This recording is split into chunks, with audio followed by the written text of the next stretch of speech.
Karunakaran sir ജീവിച്ചിരിപ്പില്ലെങ്കിലും മകള് BJPയിൽ ചേർന്നു. ഈ മകൾ BJP ചേർന്നത് കൊണ്ട് ഇവിടെ ഞങ്ങൾക്കൊരു നഷ്ടമില്ല, ഒരു കുന്തവുമില്ല.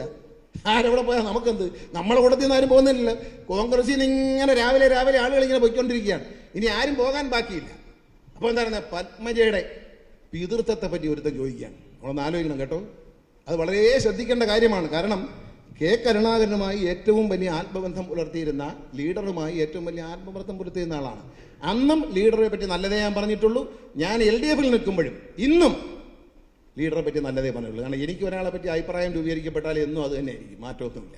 എൻ്റെ മനസ്സിൽ ഞാൻ ആരാധിക്കുന്ന നേതാവാണ്. എന്നെ രാഷ്ട്രീയത്തിൽ കൊണ്ടുവരാൻ വഴികാട്ടി അദ്ദേഹം. എൻ്റെ അച്ഛനെ നിർബന്ധിച്ചാണ് എന്നെ തെരഞ്ഞെടുപ്പിൽ മത്സരിക്കുന്നത്. അദ്ദേഹത്തിൻ്റെ നിർബന്ധം കൊണ്ട് മാത്രമാണ് എന്നെ തെരഞ്ഞെടുപ്പിൽ. ഞാൻ രാഷ്ട്രീയത്തിൽ വന്നത് ലീഡറുടെ നിർബന്ധം കൊണ്ടാണ്. ആ മനുഷ്യരോട് ആ നന്ദി, നായ്ക്കുള്ള നന്ദിയെങ്കിലും നമ്മൾ കാണിക്കണം. കരുണാകരൻ്റെ വീട്ടിൽ അങ്ങേരുടെ മകൾ BJP ചേരോ നക്സലി ചേരോ എവിടെയാണോ പോട്ടെ, നമുക്കൊന്നുമില്ല. അവരെവിടെ പോയാലും നമുക്കൊരു കുന്തവുമില്ല LDFിന്. പക്ഷെ ഞാൻ പറയുകയാണ്, ആരാണ് കോൺഗ്രസ്സുകാരെന്ന് തിരിച്ചറിയാൻ വേണ്ടി പറയാം. കേരളത്തിലെ ജനങ്ങൾ മനസ്സിലാക്കണം ആരാണ് കോൺഗ്രസ്സുകാർ.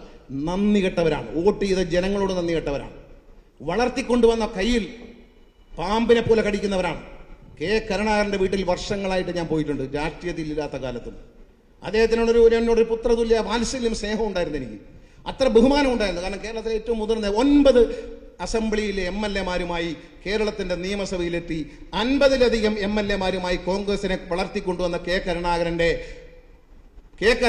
അദ്ദേഹത്തിൻ്റെ പ്രിയപ്പെട്ട പത്നി എല്ലാവരോടും സ്നേഹം മാത്രം നൽകിയ 2 സ്ത്രീകളെയാണ് നമ്മൾ കണ്ടത്. ഞാൻ മുഖ്യമന്ത്രിമാരുടെ ഭാര്യമാരിൽ ഏറ്റവും ഒന്ന് കരുണാകരൻ സാറിൻ്റെ ഭാര്യ, തറവാടിത്തത്തോടെ സ്നേഹത്തോടെ പെരുമാറുന്ന അമ്മ. അത് കഴിഞ്ഞാൽ EK നായനാരുടെ ഭാര്യ, ഏറ്റവും അന്തസ്സായിരുന്ന ടീച്ചർ. തങ്കപ്പെട്ട സ്നേഹമാണ് പെരുമാറ്റം. അങ്ങനെയുള്ള നല്ല വ്യക്തികൾ അവരെ അധിക്ഷേപിക്കാൻ ഇറങ്ങിയിരിക്കുകയാണ്. ആരാണ്? ഏതോ ഒരുത്തൻ പറയുന്നു കരുണാകരൻ്റെ മകളുടെ പിതൃത്വത്തിൽ സംശയമുണ്ടെന്ന് പറഞ്ഞാൽ അതിൻ്റെ അർത്ഥം അവൻ പറയുന്നു പൊളിറ്റിക്കൽ പിതാവും ബയോളജിക്കൽ 2 തന്തയുണ്ടോ ഒരാൾക്കില്ലല്ലോ, ഒരച്ഛനല്ലേ ഉള്ളൂ. ഇവനൊക്കെ പൊളിറ്റിക്കൽ തന്തയും ബയോളജിക്കൽ തന്തയും ഉണ്ടോ? എനിക്ക് അറിഞ്ഞാത്തോണ്ട് ചോദിക്കുക.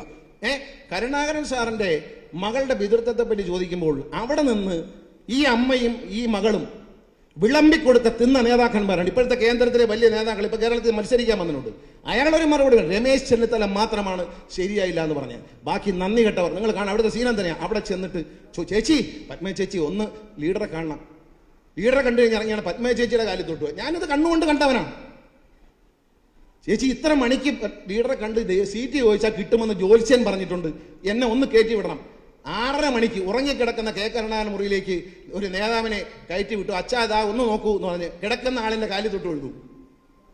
ആരെ? എന്നിട്ട് പാർലമെന്റ് സീറ്റ് വാങ്ങിച്ച ആളുകളുണ്ട്. ഇതൊക്കെ കണ്ടവനാണ് ഞാൻ. രാഷ്ട്രീയത്തിൽ ഒന്നും കണ്ടതല്ല, അവരുമായിട്ടുള്ളൊരു കുടുംബ ബന്ധത്തിൽ. ഞാനിപ്പോൾ അവർ BJPയിലല്ല എവിടെ പോയി ചേർന്നാലും ഞാൻ ചേച്ചിയെന്നാ വിളിച്ചേ, ഇനിയും ചേച്ചിയെന്നേ വിളിക്കത്തുള്ളൂ, അത് വേറെ കാര്യം. പക്ഷെ പോന്നിവാസം പറയുന്നതിന് അത് കേട്ടിട്ട് മിണ്ടായിരിക്കുന്നവരാണല്ലോ. പോയി പറഞ്ഞവർ വിവരം കെട്ടവരാണ്, സംസ്കാരശൂന്യനാണ്. പക്ഷേ കേട്ടുകൊണ്ട് മിണ്ടാതിരിക്കുന്നവർ. ആ വീട്ടിൽ കയറി നടന്ന കണ്ണൂരിൽ നിന്നാൽ തോറ്റുപോകും CPMനോടെന്ന് പേടിച്ച് ആലപ്പുഴയിൽ കൊണ്ട് മത്സരിപ്പിച്ച് പാർലമെന്റിൽ അയച്ച, അസംബ്ലിയിൽ അയച്ച ലീഡറെ മറന്നവർ. അദ്ദേഹത്തിന്റെ മകളുടെ പിതൃത്വം ചില്ലറ തെമ്മാടിത്തനാണോ പറയുന്നത്?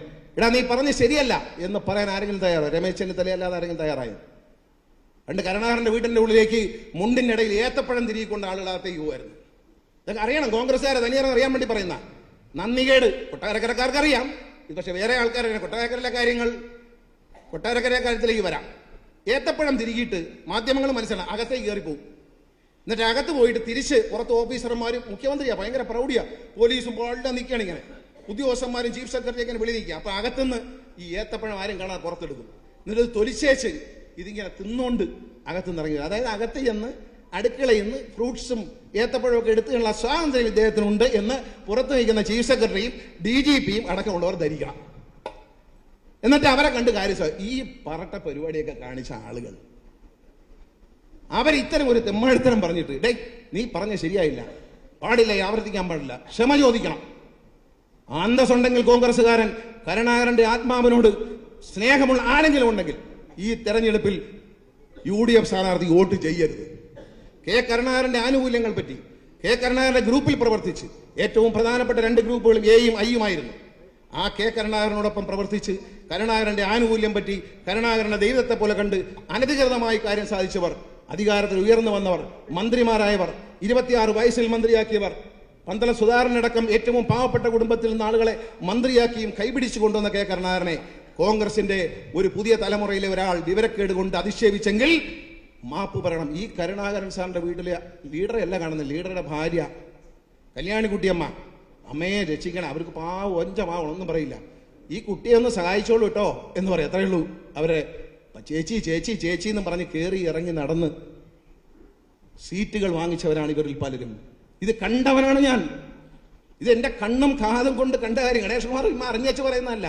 ഈ ഏത്തപ്പഴത്തിന്റെ കഥയൊക്കെ 100% ശരിയാണ്. ആരാണെന്ന് പറഞ്ഞാൽ അവരും സ്ഥാനാർത്ഥികളാണ്, മോശമാണ്. അതുകൊണ്ട് സ്ഥാനാർത്ഥികളെ പറ്റി പറയുന്നില്ല.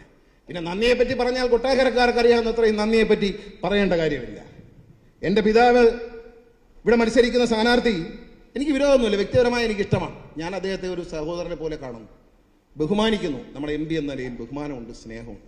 പക്ഷെ ഒരു കാര്യം പറയണം, R ബാലകൃഷ്ണപിള്ള മരിച്ചതിന് ശേഷം അദ്ദേഹത്തെ രാഷ്ട്രീയമായി ഇതിലുള്ളവർ ജീവിച്ചിരുന്നപ്പോൾ ചീത്ത പറയും. ഇപ്പം എന്നെ എന്ത് വേണം ചീത്ത വിളിച്ചോ, കുഴപ്പമില്ല. കാരണം ഞാൻ രാഷ്ട്രീയത്തിലുണ്ട്, എന്നെ ചീത്ത വിളിച്ചോ, എൻ്റെ എതിരാളി എന്നെ ചീത്ത വിളിക്കും, എന്നെ ഇഷ്ടത്തിനകത്തവർ എന്നെ ചീത്ത വിളിക്കും, എനിക്കതൊന്നും ഒരു പരാതിയില്ല. പക്ഷെ മരിച്ചുപോയവരെ മരിച്ചുപോയവരെ പോലും വെറുതെ വിടാത്ത കോൺഗ്രസ്. ഇവിടെ കമ്മ്യൂണിസ്റ്റുകാർ മരിച്ചുവരെ പറ്റി ഒന്നും പറയുന്നില്ലല്ലോ, ഇടതുപക്ഷക്കാർ ഞങ്ങളാരും മരിച്ചുവരെ പറ്റി പറയുന്നില്ലല്ലോ.